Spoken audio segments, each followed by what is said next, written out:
Gun crimes in Chicago now are at the forefront of the news and the forefront of our legal system, justice system. Prosecutors will not offer you any good deals on gun crimes. Their offers are prison time. Very rare that you will find a way to get your client a reduced plea agreement on a gun case now in Chicago, because we do have a ton of murders, we do have a ton of carjackings right now, and the crime rate with guns is tremendous.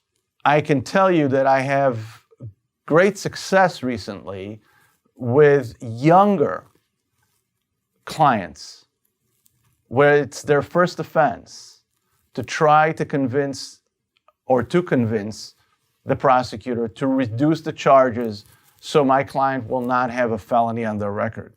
That is very limited to usually people with absolutely no background, that are either very young or older in life and never had anything.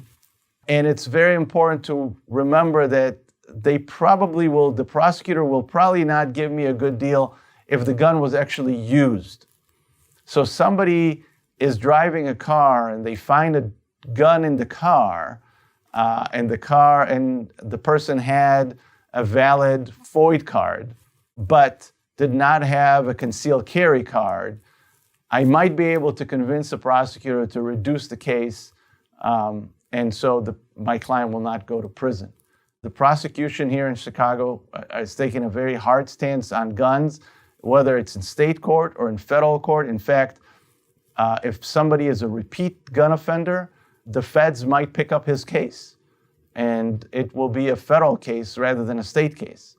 My philosophy as to how to attack these cases is not to try to plea my client out, and the prosecutors know that. When they see me on the case, they know that they might have a trial on their hand, and therefore I'm able to sometime negotiate a better deal for my clients. But I also look to see if there's any way for me to suppress the evidence, to file a motion under the Fourth Amendment if it was a traffic stop, if they went to a house without a warrant, in order to win the case outright through a motion pre-trial. And that way I can save my client from being a convicted felon.